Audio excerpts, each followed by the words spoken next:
이 시간 저희들이 출애굽기 34장을 읽었습니다. 여러분 34장은 이제 모세가 시내산에 다시 한번 올라가서 모세가 화가 나가지고 이스라엘 백성에게 던졌던 그 십계명의 돌판을 우리는 기억하죠. 깨뜨린 그것을 하나님께서는 모세에게 모세야 이전에 네가 처음에 만들었던 것과 똑같이 돌판을 만들어 가지고 너만 시내산 꼭대기로 올라와라 라고 하나님이 다시 명령을 하십니다. 그래서 모세는 이튿날 그 돌판을 그대로 다듬어요. 그래가지고 두 돌판을 들고 하나님 앞으로 올라갑니다. 하나님께서는 그곳에서 또다시 40일간을 모세와 함께 합니다. 그리고 친절하신 하나님께서는 처음에 썼던 것과 동일한 그러한 글을 하나님이 친히 모세가 만든 그 돌판에 기록하고 다시 40일 만에 밑으로 내려오게끔 그렇게 하십니다. 그런데 여러분 오늘 34장에서는요. 이 하나님과 모세의 만남이 내용이 기록되어 있습니다. 하나님이 하나님의 자신을 선포합니다. 나는 이런 하나님이다 라고 말합니다. 여러분 우리가 때로는 착각을 하는데요. 믿음이 뭘까 라고 생각할 때에 많은 17세기 이렇게 르네상스가 일어나고 계몽주의가 활발할 때는요. 다 사람이 하나님께 초점을 맞춘 게 아니라 사람에게 초점을 맞췄어요. 그래가지고 자기가 만난 하나님에 대해서만 초점을 맞춰요.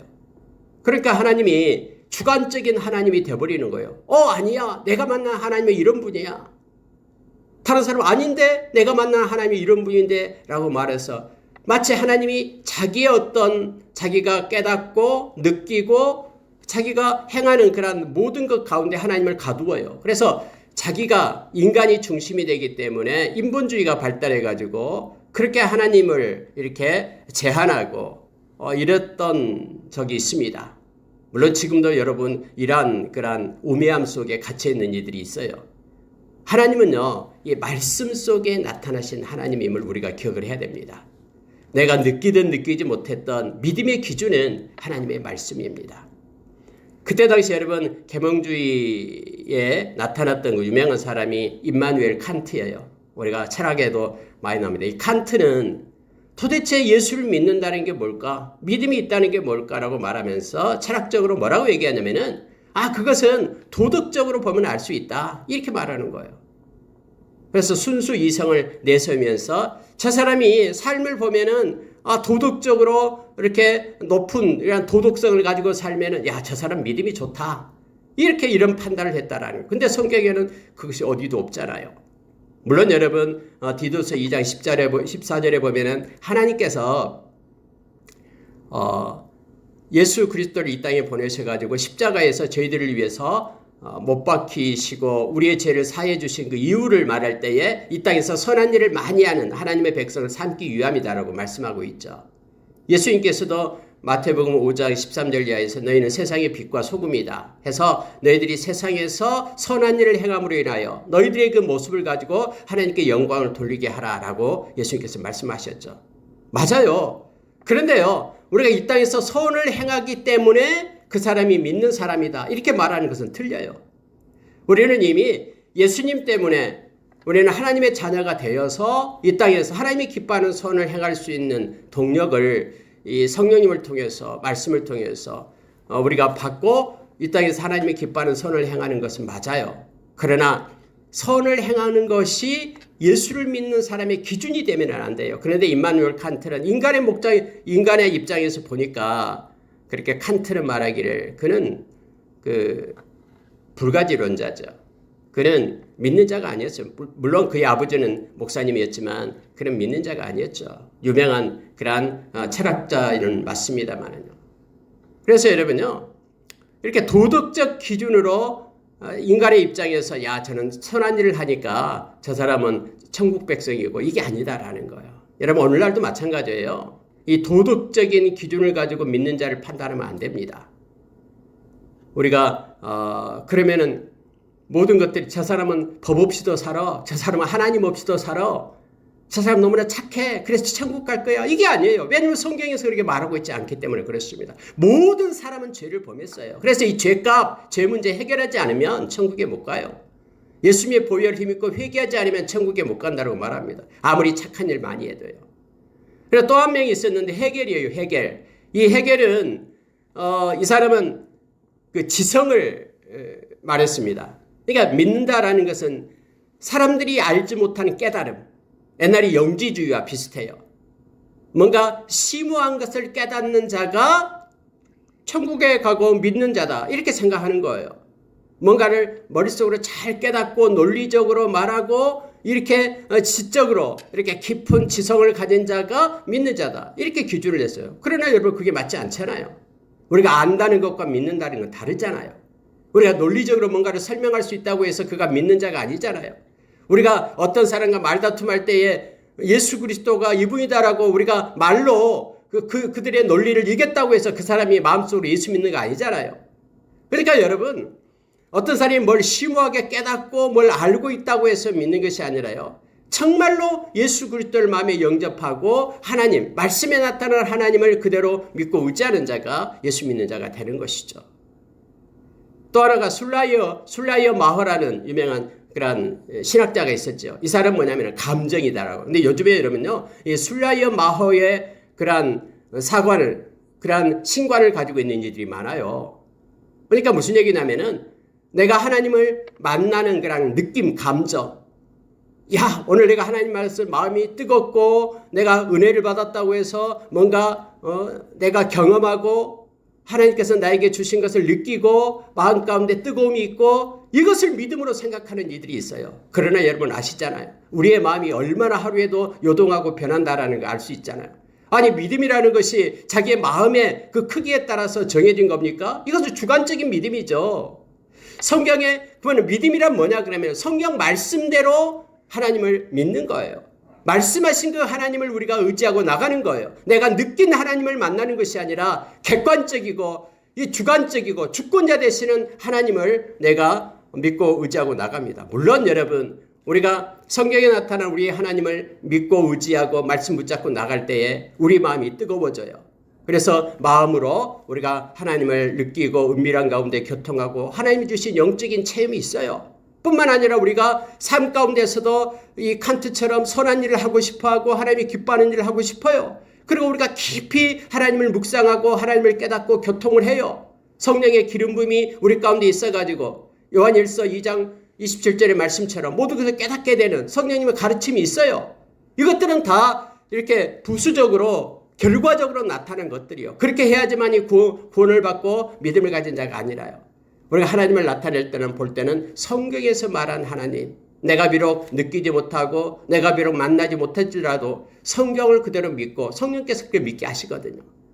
말씀을 통해서 하나님의 사람으로 온전케 되고 또 선한 일을 할 수 있는 동력을 얻게 되고 또 말씀을 통해서 매일매일 거듭나게 되고 이러한 것을 알게 됩니다. 여러분 오늘 근데요. 이 출애굽기 34장에서는 하나님이 친히 하나님을 나타내셔요. 이건 모세가 느끼는 하나님이 아니라 하나님이 어떻게 나타내시냐면요. 보세요. 자, 4절 보시기 바랍니다. 모세가 돌판 둘을 처음 것과 같이 깎아 만들고 아침에 일찍 일어나 그 두 돌판을 손에 들고 여호와의 명령대로 시내산에 올라가니. 이제 하나님께서 모세야 너가 돌판 깨트린 거 내가 다 안다. 이제는 그 돌판 만들어서 올라와라라고 얘기합니다. 여러분 근데 성경 읽어보면요. 모세가 화가 나가지고는 하나님이 주신 그 돌판을 갖다가 던져가지고 깨트려 버리잖아요. 근데 거기에 대해서 하나님이 말하지 않고 있어요. 언급도 안 해요. 모세야 아무리 네가 화가 나도 그렇지 그거 내가 준 건데 그거 던져가지고 깨트려서 쓰겠냐? 이런 식으로 하나님께서 말한 적이 없어요. 다시 말하면 모세가 그 돌판을 던질 때 그의 분노에는 하나님의 진노가 함께했다라는 거예요. 백성을 향한 우상 숭배하고 있는 그들을 향한 하나님의 진노의 그 징표로 하나님의 마음이 모세에게 있어가지고 그걸 던져버리는 거예요. 왜냐하면 이것이 쓸데가 없다라는 거죠. 그들이 나와 언약관계에 맺어서 그들에게 복을 주려고 내가 말씀을 줬는데 그들이 나를 떠나서 우상을 숭배하고 있고 그렇게 금송아지를 섬기고 있는데 이게 무슨 필요가 있냐. 이런 모세의 마음에 하나님의 그런 진노의 마음이 합해진 거예요. 그래서 모세가 그 돌판 던지는 거에 대해서 하나님은 뭐라고 책망 안 합니다. 우리 같으면은 모세 아무리 화가 나도 그렇지 내가 만들어준 돌판을 이거 함부로 그렇게 던져도 되겠냐라고 책망할 것도 같은데 없어요. 하나님께서는 오히려 모세에게 모세야 이제 돌판 2개를 만들어서 내게로 올라오라. 내가 다시 써줄게. 이렇게 하나님 말씀하신 거예요. 그래서 돌판 돌을 들고 올라가니까 하나님께서 이렇게 말씀하십니다. 자, 5절 6절 보면요, 큰 은혜가 있습니다. 보십시오. 여호와께서 구름 가운데에 강림하사 그와 함께 거기 서서 여호와의 이름을 선포하실세. 하나님의 이름을 선포합니다. 하나님의 이름을 나타내는 거예요. 하나님 자신을 모세 앞에 나타내는 거예요. 왜요? 하나님에 대해서 아무도 모르니까, 느끼지 못하니까. 그래서 하나님은 어떻게 나타내냐면 이걸 말씀하시는 거예요. 6절입니다. 여호와가 그의 앞에서 지나시며 선포하시되, 하나님이 선포하셔요. 친히 자기 자신을 여호와라 여호와라 자비롭고 은혜롭고 노하기를 더디하고 인자와 진실이 많은 하나님이라. 하나님이 이렇게 말씀을 하시는 거예요. 여호와라 여호와라. 하나님의 이름을 스스로 부르면서 하나님께서 우리에게 가르쳐 줍니다. 하나님은 자비롭고 은혜롭고 노하기를 더디하고, 이 세 가지를 먼저 말합니다. 자비로운 하나님. 여러분, 자비라는 용어가요, 불교 용어가 아니에요. 우리가 고린도서 6장 6절에서 이 자비함이 영적 무기다 했죠. 영적인 무기가 바로, 의의 무기가 바로 이 자비함이에요. 하나님의 마음이에요. 하나님은 자비함이에요. 그러니까 하나님의 첫째가 이 긍휼 자비입니다. 하나님은 자비롭습니다. 그래서 하나님께서 말씀하신 거예요. 회개하고 돌아가기만 하면은 어떤 죄를 지었어도 하나님은 다 사해 주시는, 은혜를 베푸시는 거예요. 하나님은 자비롭습니다. 그리고 하나님은 은혜롭습니다. 느헤미야서 9장에서 31절에서 말씀해 주고 있죠. 하나님은 은혜로우신 하나님이십니다. 그래서 우리는 하나님의 은혜 가운데 있는 거예요. 하나님의 은혜가 우리에게 부어지지 않는다면 우리는 이미 심판받아서 다 우리는 멸망당할 자예요. 우리에게 매일매일 부어지는 하나님의 은혜를 우리가 깨닫기를 원합니다. 우리에게 공기를 주시고 햇빛을 주시고 우리의 여러 가지 자연을 주신 이 자연의 모습을 보고도 하나님의 은혜를 깨닫고요. 특별히 우리 개인에게 역사하시고 함께 하시는, 우리 인간사를 지금까지 이끄시고 도우시고 인도하시는 그 하나님의 은혜의 카리스, 그 하나님의 활동에 우리가 감사하기를 바랍니다. 우리에게 주어진 모든 것들은 하나님의 은혜입니다. 우리가 만들어낸 게 하나도 없기 때문에 다 하나님의 은혜입니다. 이걸 깨달으라고 말합니다. 하나님의 은혜를 깨닫는 자가 하나님께 감사할 수 있습니다. 또한 여러분, 노하기를 더디하신다라고 그렇게 말씀하시고 계시죠. 하나님의 분노가 그때그때 있었다면 우리는 죄 지을 때마다 만신창이가 될 겁니다. 그러나 하나님은 기다리셔요. 회개하고 돌아오기를 하나님은 기다리셔요. 이 하나님의 인내하심 때문에 저와 여러분이 살아있는 거예요. 여러분, 여기서 나온 인자와 진실이 많은 하나님이시라. 이 두 가지, 인자와 진실, 인자, 헤세드, 진실, 에메트. 하나님을 나타낼 때 인자와 진실, 이걸 얘기합니다. 하나님은 인자하신, 사랑이 많으신 하나님이시고요. 하나님은 진실하십니다. 그래서 하나님은 정직하고 진실한 자를 기뻐하십니다. 하나님 앞에 정직한 자를 하나님은 그들의 영을 소생시킨다라고 이사야서 57장에서 우리에게 가르쳐주고 있잖아요. 하나님은 은혜와 진실이 많은 하나님이십니다. 인자와 진실이 많은 하나님이십니다. 그래서 하나님은 인자를, 그 사랑을 천대까지 베푼다라고 말합니다. 그리고 만약에 그러나 악과 과실과 죄를 용서하신다라고 말씀하면서 그 벌은 면제하지 아니하고 3, 4대까지 이르리라라고 말하는 거예요. 여러분, 이게 무슨 뜻이냐면요, 부모가 죄 가운데 있으면요, 그 죄의 영향력을 자식들이 받아요. 그러니까 우리가 부모가 하나님의 말씀 앞에 온전하게 서면은요, 막 자녀를 갖다 교육하려고 하지 않아도 내가 믿음 생활 충실히 하면은 자녀들이 그걸 봐요. 그리고 선한 영향력이 자녀들에게 흘러가는 거예요. 하나님께서는 하나님을 사랑할 때 천대까지 복을 베풀겠다라고 말씀하고 있잖아요. 신명기서 6장에서도 동일하게 말씀하고 있습니다. 모세는 그 하나님 앞에 엎드려서 이렇게 기도를 합니다. 9절입니다. 주여, 내가 주께 은총을 입었거든 원하건대 주는 우리와 동행하옵소서. 이는 목이 뻣뻣한 백성이니이다. 우리의 악과 죄를 사하시고 우리를 주의 기업으로 삼으소서. 모세는 하나님 앞에 엎드려 하나님, 지난번에 하나님께서 약속의 땅으로 올라가라. 나는 올라가지 않겠다 하니까 모세가 말했잖아요. 33장에서 주님이 함께하지 않는다면 우리 올라가지 않겠습니다. 주님이 함께하지 않는데 그게 무슨 소용이 있습니까? 젖과 꿀이 흐르든 아무리 유토피아가 있든 그게 우리와 무슨 상관입니까? 주님이 함께하는 것이 최고의 가치고 영광인데, 그래서 오늘 여러분 모세도 그렇게 엎드려서 기도합니다. 맞습니다, 주님. 이 백성이 목이 뻣뻣합니다. 그러나 주님, 은총을 베풀어 주십시오. 하나님의 은총을 베풀어 주셔서 우리와 동행해 주십시오. 우리를 하나님의 기업으로 삼아 주십시오. 이렇게 간절히 하나님 앞에 엎드려 기도하는 모세의 기도를 보게 됩니다. 하나님은 이 모세의 기도를 받으시고 말씀합니다. 네가 머무는 나라 백성이 다 여호와의 행하심을 보리니 내가 너를 위하여 행한 일이 두려운 것임이니라. 알았다. 내가 너와 함께하면서 여호와의 행적을 이룰 것이다. 그래서 많은 네가 만나는 족속들이 너를 두려워할 것이다. 라고 하나님께서는 모세에게 약속을 해줍니다. 하나님께서는 모세에게 이 말을 합니다. 네가 가나안 땅에 들어가거든 백성들이 그렇게 가르쳐라. 너는 그 땅을 들어가서 땅의 주민과 언약을 세우지 말라. 거기에 살고 있는 주민과 언약을 세우지 말라. 그것이 올무가 될 거다. 라고 말씀해요. 왜냐하면 가나안 7족속은 쫓겨나야 될 족속이잖아요. 근데 그들을 살려둬가지고 약속하지 말라라는 거예요. 그 약속이 올무가 되어서 너희들을 힘들게 할 거다. 실제 그랬잖아요. 마지막에 다 쫓아내지 않잖아요. 살려두잖아요. 그들을 노예로 삼고 종으로 삼잖아요. 그런데 실제 그들이 힘이 커질 때는요, 그들이 이스라엘 백성의 가시가 돼요. 그들이 가지고 있는 문화가 이스라엘 백성을 점령해 버리잖아요. 그래서 바알신, 아세라신을 섬기게끔 그렇게 하잖아요. 하나님의 명령이 그들은 명령에 순종하지 않았기 때문에 그렇습니다. 너는 그들의 제단을 헐라 주상을 깨뜨리라 아세라상을 찍을지어다라고 얘기했는데 남겨두잖아요. 그래서 그것이 스물스물 그들의 믿음을 무너뜨리고 있었다는 거 우리는 너무나 잘 알잖아요. 하나님께서는 이렇게 말씀하십니다. 나는 질투의 하나님이다.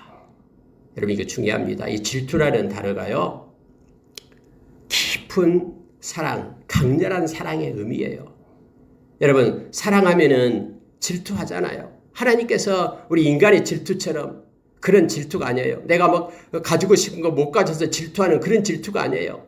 내가 너무너무 너희들을 사랑하는데 사랑하는 너희들이 나를 사랑해야 되는데 다른 우상한테 가서 절하고 다른 귀신을 섬기고 이런 질투의 하나님이다 라고 하나님께서는 말씀을 하십니다. 여전히 오늘날 또 동일합니다. 하나님의 백성이 하나님을 찬양하고 경배하고 예배하는 것을 기뻐합니다. 그러나 하나님의 백성이 하나님을 떠나서 하나님 아닌 다른 것을 쫓아갈 때 하나님은 너무너무 슬퍼하십니다. 하나님은 질투의 하나님 되심을 우리에게 말합니다. 그 땅의 주민과 언약을 세우지 말라. 이는 그들이 모든 신을 음란하게 섬기며 그들의 신들에게 제물을 드리고 너를 청하면 네가 그 제물을 먹을까 함이며. 바알부올이 있었잖아요. 다음에 나오잖아요. 바알부올. 그들이 청해가지고는 그 음란한 축제에 참여하잖아요. 그래가지고 음란한 그런 짓을 하고 뿐만 아니라 그들의 우상의 제물을 그들이 먹게 되잖아요. 바알부올에 참여해가지고요. 어떤 사람은 이렇게 말합니다. 너무너무 배가 고픈데 산에 갔는데 무당이 구슬하고 있어서 그 떡을 먹어야 된다고, 먹어도 괜찮냐고 이런 식으로 어떤 상황을 설정해가지고 얘기하고 있는 이들을 보게 됩니다.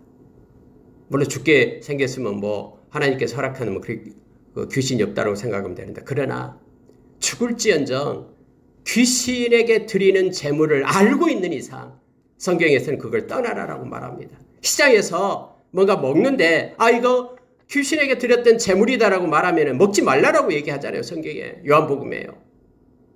그가 먹는다고 죽지 않습니다.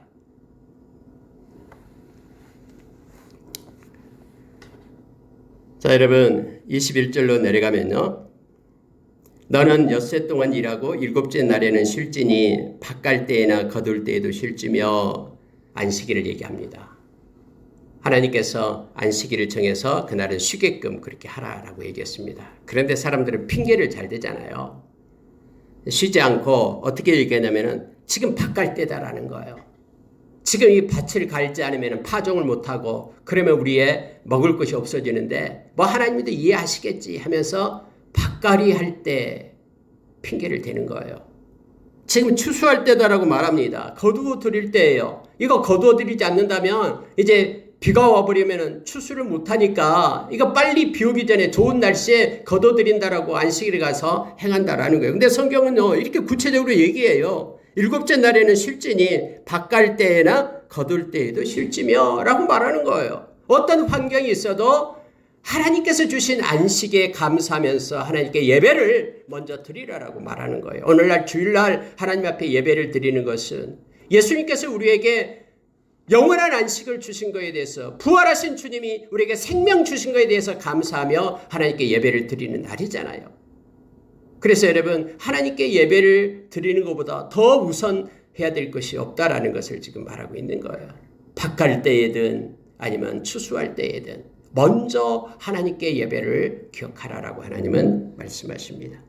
모든 것 공급해 주시는 분이 하나님이시는데 그거 보고 계시지 않겠습니까? 하나님은 세계의 절기에는요, 이스라엘 백성 남자들은 다 예루살렘으로 올라와라라고 얘기하잖아요. 아니, 그러면은 변방에서 지키고 있는 남자들 다 올라와 버리면은 옆에 있는 그런 족속들이 전쟁을 일으키고 쳐들어오면 어떻게 해요? 남자들 다 예루살렘에 올라와 버리면 싸우지도 못하는데 그 전쟁이라면 어떻게 해요? 라고 말하는 이들이 있어요. 근데 하나님은요, 여기에 대해서 책임을 집니다. 살아계신 하나님이 이렇게 말씀하고 있잖아요. 자, 24절 보십시오. 내가 이방 나라들을 네 앞에서 쫓아내고 네 지경을 넓히리니 네가 매년 3번씩 여호와 네 하나님을 배우러 올 때에 아무도 네 땅을 탐내지 못하리라. 하나님께서 네 땅 아무도 탐내지 못하게 하겠다라고 말씀하신 거예요. 하나님이 지켜주시겠다라고 말합니다. 하나님의 말씀을 따라 행하면 그 나머지 것은 내가 책임진다라고 지금 말씀하고 계시는 거예요. 그래서 오늘날 상황을 따라 사는 것이 믿음이 아니라 하나님의 말씀을 따라 살아가는 것이 믿음임을 다시 한번 우리로 깨닫게 합니다. 하나님은 다 보고 계십니다. 그래서 하나님의 명령을 따라 움직이면 우리가 때로는 이거 이렇게 되면 어떡하지? 하나님은요 다 명령하면 모든 것들이 지켜집니다. 왕벌을 보내고요. 두려움을 보내가지고 그들의 마음을 이렇게 조정하신 분이 하나님이시잖아요. 그래서 하나님은 지켜주시겠다고 약속하신 모든 것들은 지키심을 보게 됩니다. 26절을 보면은요. 네 토지 소산에 처음 익은 것을 가져다가 내 하나님 여호와의 전에 드릴지며 너는 염소 새끼를 그 어미의 젖으로 삶지 말지니라. 여러분 다시 한번 모세를 산꼭대기에서 하나님께서는 말씀을 하고 있는 거예요. 여기서 특히 보면은 처음 익은 것을 가져다가 내 하나님의 전에 드릴지며 이것은 하나님에 대한 감사를 말하고 있습니다. 모든 것들이 하나님께서 주셨습니다라고 감사하면서 처음 것을 하나님 앞에 드릴 것을 말합니다. 다 쓰고 나머지 하나님께 드리는 것이 아니라 가장 먼저 하나님의 것을 하나님이 행하셨습니다라고 고백하며 하나님을 존귀함으로 하나님을 섬길 것을 말하고 있는 거예요. 우리의 마음이 언제나 하나님이 가장 먼저 있기를 원합니다. 하나님이 이것을 기뻐하십니다. 염소 새끼를 어미젖으로 삶지 말라. 이것은 그때 당시 악한 풍습이었죠. 그 땅에 가나안 족속들이 악한 풍습이에요. 이 염소 새끼를 갖다가 그 어미의 젖으로 삶으면 더 풍요롭게 되고 더 부하게 된다라는 악한 풍습이 있었어요. 그들의 문화, 그들의 풍습 그거 버려라라고 말합니다. 그렇지 않다라고 하나님께서는 말씀하면서 그들을 따라하지 말 것을 요청해 주고 있는 것입니다.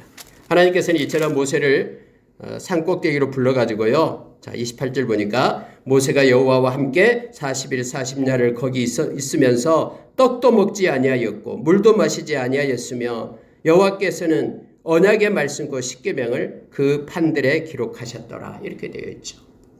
40일간 꼭대기 있으면서 떡도 안 먹고 물도 안 먹었어요. 그런데도 120끼니를 굶는 거죠. 하나님과 함께 있었는데 여전히 그는 건강했죠. 그리고 하나님께서 다시 돌판 2개의 십계명을 그렇게 새겨서 모세에게 줍니다. 이 말씀 보고 마치겠습니다. 이제 모세가 산에서 내려옵니다. 근데 특징이 있습니다. 모세의 얼굴에 후광이 빛나는 거예요. 하나님과 함께 했기 때문에 모세의 얼굴이 막 반짝반짝 빛이 나는 거예요. 내려왔더니 사람들이 깜짝 놀래가지고 가까이 못 가요. 무서워서. 모세의 얼굴이 막 빛이 나니까. 그래가지고 결국 모세는 수건으로 이렇게 가렸다라고 말합니다. 그리고 수건을 가리고 하나님 만날 때는 수건 벗고 또 나오면은 수건으로 얼굴을 가렸어요. 행여나 모세는 자기의 얼굴 때문에 그들이 자기를 신처럼 섬기면서 하나님께 해가 될까봐 수건으로 얼굴을 가렸다라고 성경에 말하고 있습니다. 자신의 광채나는 얼굴로 인하여 자신이 이스라엘 백성에게 신격화될 것을 우려했기 때문에 그는 얼굴을 수건으로 가렸다라고 말합니다. 34절 35절 보십시오. 그러나 모세가 여호와 앞에 들어가서 함께 말할 때에는 나오기까지 수건을 벗고 있다가 나와서는 그 명령하신 일을 이스라엘 자손에게 전하며 이스라엘 자손이 모세의 얼굴의 광채를 범으로 모세가 여호와께 말하러 들어가기까지 다시 수건으로 자기 얼굴을 가렸더라. 이렇게 말하죠. 여러분 하나님과 같이 하면은요 얼굴에 광채가 나타납니다. 하나님의 영광의 빛이 모세의 얼굴에 비춰졌음을 보게 됩니다. 그런데 여러분 이걸 가지고요 이 수건에 대해서 바울 사도가 고린도후서 3장에서 말씀하신 것이 있습니다. 고린도후서 3장 13절에서 18절에 보면은 지금 이스라엘 백성에게 수건이 덮여져 있다라는 거예요. 그래서 그들이 예수 그리스도를 알지 못한다라고 말합니다. 고린도후서 3장을 제가 한번 읽어드릴게요. 고린도후서 3장 13절. 우리는 모세가 이스라엘 자손들에게 장차 없어질 것에 결국을 주목하지 못하게 하려고 수건을 그 얼굴에 쓴 것 같지 아니하노라. 모세의 얼굴에 나타난 광채는 아무것도 아니다라는 거예요. 그건 없어질 것이에요. 그런데 그것을 갖다가 이스라엘 백성들이 광채를 보면서 하나님의 말씀을 잊어버릴까봐 자기를 신격화시킬까봐 얼굴에 수건을 가렸어요. 근데 성경에 보니까는 바울 사도는 그렇게 말해요. 우리는 얼굴을 수건으로 가리지 않는다. 그 이유가 뭐냐면요. 그러나 그들의 마음이 완고하여 오늘까지도 구약을 읽을 때에 그 수건이 벗겨지지 아니하고 있으니 그 수건은 그리스도 안에서 없어질 것이라. 예수 그리스도 안에서 가리고 있는 수건들이 이제는 없어진다라는 거예요. 예수 그리스도가 모든 것을 하나님의 영광을 다 너희들에게 보여준다라고 말합니다. 오늘까지 모세의 글을 읽을 때 수건이 그 마음을 덮었도다. 그러나 언제든지 주께로 돌아오면 그 수건이 벗겨지리라. 여러분 가리고 있던 것들이요 예수 안에서는 다 열려서 이제는 하나님의 영광을 볼 수 있다라고 바울 사도는 말하는 거예요. 이것이 하나님의 비밀이다라고 바울 사도는 말하고 있는 것이죠. 주는 영이시니 주의 영이 계신 곳에는 자유가 있느니라. 우리가 다 수건을 벗는 얼굴로 거울을 보는 것 같이 주의 영광을 보매 그와 같은 형상으로 변화하여 영광에서 영광에 이르니 곧 주의 영으로 말미암음이니라. 오늘날에는 성령으로 인하여 하나님의 영광을 우리가 볼 수 있다라고 말합니다. 바울 사도는 모세처럼 수건을 가리는 자가 아니라 이제는 예수 안에서 그 모든 가렸던 수건이 벗겨져서 우리는 예수 안에서 성령으로 인하여 하나님의 영광을 볼 자로 이제는 우리를 세웠다라고 말하고 있음을 보게 됩니다. 말씀을 마치겠습니다. 오늘 여러분 말씀 가운데 하나님께서는 친절하게 모세를 만나 주십니다. 그리고 하나님이 누구신다라는 것을 말씀을 통해서 가르쳐 주십니다. 그 하나님을 우리가 말씀대로 보기를 원합니다. 그 하나님 인자와 진실이 풍성하신 그 하나님, 자비하심이 있는 하나님, 은혜가 풍성하신 하나님, 노하기를 더디하시는 그 하나님을 우리가 기억하기를 원합니다. 그리고 오늘 또 하나님 안에서 동행하며 하나님께 영광 돌리는 수건이 벗겨져서 하나님을 밝게 알고 하나님의 영광 가운데 머무는 저와 여러분의 삶이 있기를 원합니다. 이렇게 기도하겠습니다.